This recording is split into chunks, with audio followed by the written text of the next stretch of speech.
പുതിയൊരു വീഡിയോയിലേക്ക് എല്ലാവർക്കും സ്വാഗതം. It's me Faisal.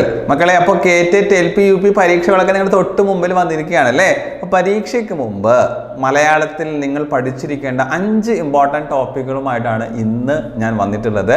ഇത് മുൻകാല ചോദ്യങ്ങളാണ്. ചോദ്യങ്ങളിൽ നിന്നും പ്ലസ് എങ്ങനെയാണ് ആ ടോപ്പിക്കിലേക്ക് നമ്മളൊന്ന് ശ്രദ്ധിക്കേണ്ടത് എന്നുള്ളത് കൂടി നമുക്കൊന്ന് മനസ്സിലാക്കാം. അപ്പോൾ ഒരിക്കലും മാറ്റി വെക്കാൻ പറ്റാത്ത അല്ലെങ്കിൽ മാറ്റി വെക്കാൻ പാടില്ലാത്ത 5 ടോപ്പിക്കുകളാണെന്ന് ഓർത്ത് വെക്കുക. അത്ര ഇമ്പോർട്ടൻ്റ് ആണ്. അപ്പോൾ ക്ലാസ് കാണുക, നിങ്ങളുടെ കമൻസ് ഒക്കെ അറിയിക്കാൻ മറക്കരുത് കേട്ടോ. അപ്പോൾ ഒന്നാമത്തെ ചോദ്യത്തിലേക്ക് പോകാം, എന്നിട്ട് നമുക്ക് എക്സ്പ്ലെയിൻ ചെയ്യാം കേട്ടോ.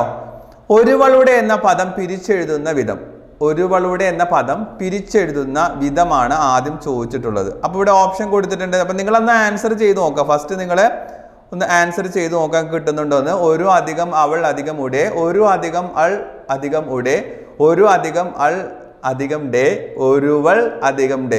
ഇതിങ്ങനെ കാണുമ്പോൾ എല്ലാം നമുക്കൊരു കൺഫ്യൂഷനായിട്ട് ചോദിക്കും അല്ലേ, കൺഫ്യൂഷനായിട്ട് നമുക്ക് വരും. അപ്പോൾ ഇവിടെ ഏതാണ് കറക്റ്റ് ആൻസർ വരുന്നത്? ഒരു അധികം അൾ അധികം ഉഡേ എന്നുള്ളതാണ്. ഒരു അധികം അൾ അധികം ഉഡേ കേട്ടോ. ഇതാണ് ബി ആണ് ഇവിടെ കറക്റ്റ് ആൻസർ ആയിട്ട് വരുന്നത്. അപ്പോൾ നമ്മൾ സാധാരണ പരീക്ഷകൾക്ക് ചോദിക്കുന്ന, ഇപ്പോൾ KTET-നായിരുന്നാലും LP UPക്കൊക്കെ തയ്യാറെടുക്കുന്നവർക്കായി സാധാരണ മുൻകാലത്തിൽ വന്നിട്ടുള്ള കുറച്ച് ഇത്തരം പദങ്ങളെ നമുക്ക് എന്ത് ചെയ്യാം, ഒന്ന് പരിചയപ്പെടാം. ഓക്കെ, അതിൽ എക്സാം പോയിന്റിൽ നിന്നാണ് നമ്മൾ പറയുന്നത്.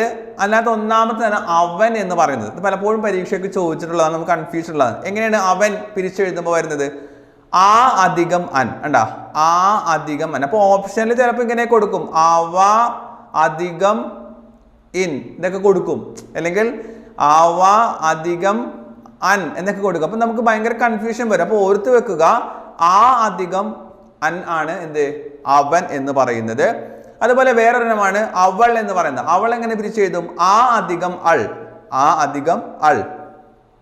അപ്പൊ അവാന്ന് ഓർത്ത് വെക്കുക. അവാന്ന് ഓപ്ഷൻ ഉണ്ടെങ്കിലും ഓർത്ത് വെക്കുക, അതിനെ തെറ്റിക്കാൻ വേണ്ടി കൊടുത്തിട്ടുള്ളതാണെന്ന് ഓർത്ത് വെക്കുക. എപ്പോഴും നമ്മൾ ഫോക്കസ് ചെയ്യേണ്ടത് ഈ ആ എന്ന് പറയുന്ന അക്ഷരത്തെയാണ് കേട്ടോ. അതുപോലെ തന്നെ ഇവൻ എങ്ങനെ പറയും? ഇവൻ എങ്ങനെ പിരിച്ചെഴുതും?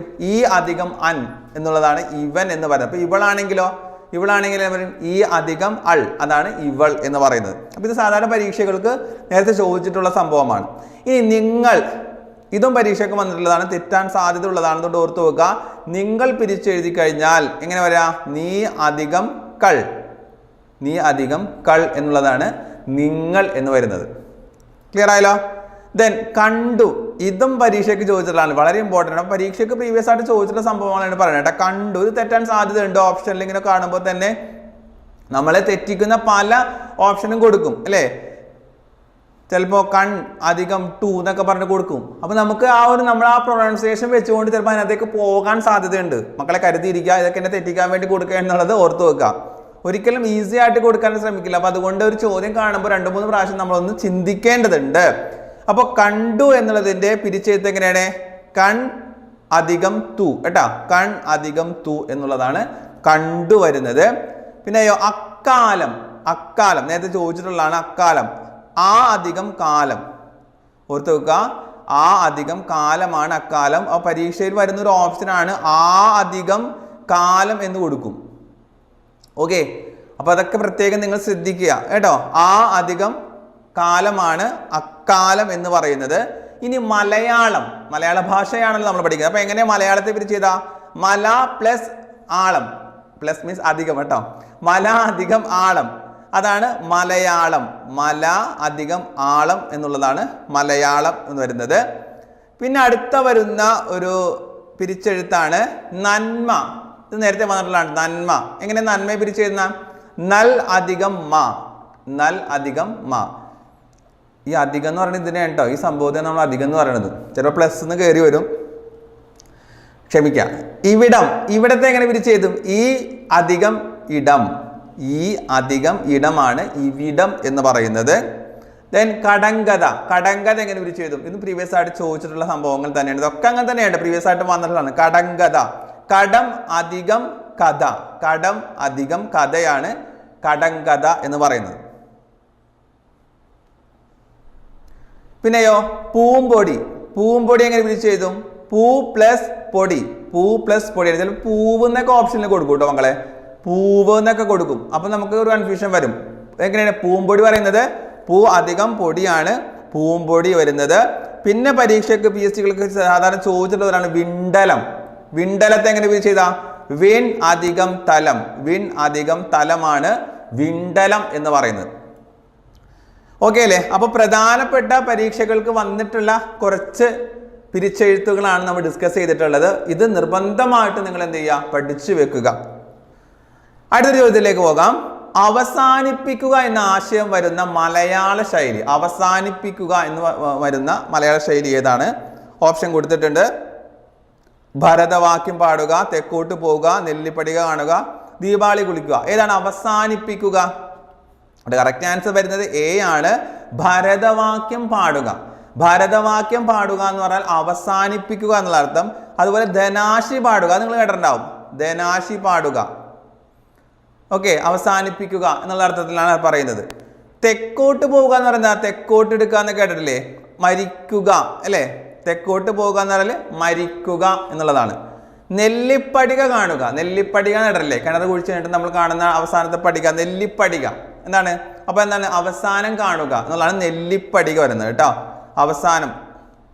ഇനിയോ ദീപാവലി കുളിക്കുക. ദീപാവലി കുളിക്കുക എന്ന് പറഞ്ഞാൽ എന്താ? ധൂർത്തടിക്കുക കേട്ടോ. ദീപാവലി കുളിക്കുക എന്ന് പറഞ്ഞാൽ ധൂർത്തടിക്കുക എന്നുള്ളതാണ് അതിന്റെ അർത്ഥം വരുന്നത്. അപ്പൊ മലയാള ശൈലി നമ്മളൊന്ന് അറിഞ്ഞിരിക്കുക.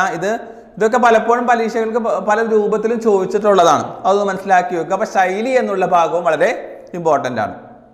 ദെൻ അടുത്തത്, ഇരുട്ട് എന്ന വാക്കിന്റെ പര്യായമല്ലാത്ത പദം ഏതാണ്? ഇരുട്ട് എന്ന വാക്കിന്റെ പര്യായമല്ലാത്ത പദം ഏതാണ് വരുന്നത്? ഇരുട്ട് എന്ന വാക്കിന്റെ പര്യായമല്ലാത്തത് ഇവിടെ കറക്റ്റ് വരുന്നത് ഏതാണ്? അപ്പൊ ഇരുട്ട് എന്ന വാക്കിന്റെ പര്യായ പദം അല്ലാത്തതാണ് ചോദിച്ചിരിക്കുന്നത്. ഏതാണ്? കറക്റ്റ് ആൻസർ നിഡിലമാണ് കേട്ടോ. നിഡിലം എന്ന് പറഞ്ഞാൽ നെറ്റി എന്നാണ് അർത്ഥം, നെറ്റി. ബാക്കിയൊക്കെ ഇരുട്ടിന്റെ പര്യായമായിട്ട് വരുന്ന പദങ്ങൾ തന്നെയാണ്. അപ്പൊ ഇനി നമുക്ക് കുറച്ച് എന്ത് ചെയ്യാം, പദങ്ങൾ നമുക്ക് പഠിക്കാം. വളരെ ഇമ്പോർട്ടൻ്റ് ആയിട്ടുള്ള പദങ്ങൾ, അതായത് നേരത്തെ പരീക്ഷകൾക്ക് ചോദിച്ചിട്ടുള്ള കുറച്ച് പര്യായ പദങ്ങൾ. അതിലൊന്ന് നോക്കിയേ, ആന. ആനയുടെ പര്യായം നോക്കിയേ, കരി, ഗജം, വാരണം, ഹസ്തി, ഇബം. ഉണ്ടോ? ഇതൊക്കെ ആനയുമായി ബന്ധപ്പെട്ട് വരുന്ന പര്യായ പദങ്ങളാണ് കേട്ടോ, ഇമ്പോർട്ടൻ്റ് ആണ്, നേരത്തെ ചോദിച്ചിട്ടുള്ളതാണ് കേട്ടോ. ഇനി അടുത്ത നോക്കിയേ, കുയിൽ. കുയിലിന്റെ നേരത്തെ ചോദിച്ചിട്ടുള്ള ഒരു സംഭവം തന്നെയാണ്. കുയിലിന്റെ പര്യായമായിട്ട് കോകിലം, കോകിലം വരും. അതുപോലെ പികം, പിന്നെയോ വനപ്രിയം, പിന്നെ പരവൃത്തം. ഇതൊക്കെ കുയിലിന്റെ എന്താണ്? പര്യായ പദങ്ങളാണ്. കോകിലം, പികം, വനപ്രിയം, പരവൃത്തം എന്ന് പറയുന്നത്. കണ്ണ് എന്ന് പറയുന്നതിന്റെ പര്യായ പദങ്ങൾ ഏതൊക്കെയാണ് നോക്കിയേ? ലോചനം, നയനം, നേത്രം. നേത്രം നമ്മൾ കേട്ടിട്ടുണ്ടാവും അല്ലേ? ഐ. ഇതൊക്കെ എന്താണ്? കണ്ണിന്റെ പര്യായ പദങ്ങളാണ്. നേരത്തെ പല പരീക്ഷകളിലായിട്ട് ചോദിച്ചിട്ടുള്ള ചില പദങ്ങൾ. കാരണം നമുക്കറിയാം ഒരുപാട് പദങ്ങളുണ്ട്, ഒരുപാട് പര്യായ പദങ്ങളുണ്ട്. അപ്പൊ നമ്മൾ സാധാരണ വന്നിട്ടുള്ള ഇമ്പോർട്ടൻ്റ് എങ്കിലും നമ്മൾ എന്ത് ചെയ്യുക, പഠിച്ചു വെക്കുക എന്നുള്ളതാണ് കേട്ടോ. ഇനി കാക്ക. കാക്കക്ക് എന്താ പറയാ? ബലി ബുക്ക്. അതുപോലെ തന്നെ കാകൻ, വായസം, പരവൃത്ത്. പരവൃത്ത് എന്ന് പറയുന്നത് എന്താണ്? കാക്കയാണ്. കാക്കയുടെ പര്യായ പദങ്ങളാണ്. കണ്ണാടി. കണ്ണാടിക്ക് എന്താ പറയാ? ഒരു പ്രാവശ്യം ചോദിച്ചിട്ടുണ്ടായിരുന്നു. മുകുരം, ദർപ്പണം. ദർപ്പണമൊക്കെ നമുക്ക് അറിയാമായിരിക്കും. ആദർശം, കർക്കരം. ഇതൊക്കെ കണ്ണാടിയുടെ പര്യായ പദങ്ങളാണ് കേട്ടോ. മുകുരം, ദർപ്പണം, ആദർശം, കർക്കരം. മുഖം. മുഖത്തിന്റെ പര്യായ പദം വരുന്നത് എന്താണ്? ആനനം, ആസ്യം, വക്ത്രം, വദനം. വക്ത്രം, വദനം. ആനനം, ആസ്യം, വക്ത്രം, വദനം. അപ്പോൾ ഇത് മുഖത്തിന്റെ പര്യായ പദങ്ങളായിട്ട് വരുന്നതാണ്.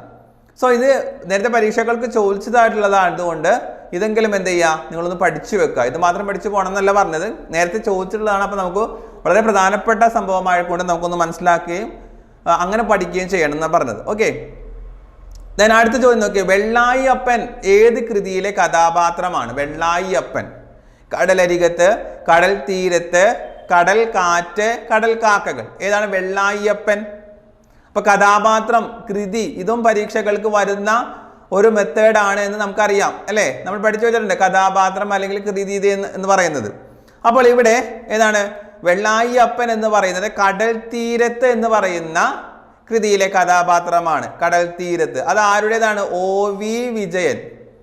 നമുക്കറിയാലോ OV വിജയന്റെ കൃതികൾ നമ്മൾ പഠിച്ചിട്ടുണ്ട്. അപ്പോൾ OV വിജയന്റെ കഥാപാത്രമാണ് വെള്ളായി അപ്പൻ എന്ന് പറയുന്നത്. അത് കടൽ തീരത്താണ്. ഇനി പ്രധാനപ്പെട്ട കുറച്ച് കഥാപാത്രങ്ങൾ എക്സാം പോയിന്റിൽ നിന്നുകൊണ്ട് നമുക്ക് പഠിക്കാം. സൂര്യ നമ്പൂതിരിപ്പാട് പരീക്ഷയ്ക്ക് ചോദിച്ചിട്ടുള്ളതാണ് മുമ്പ്.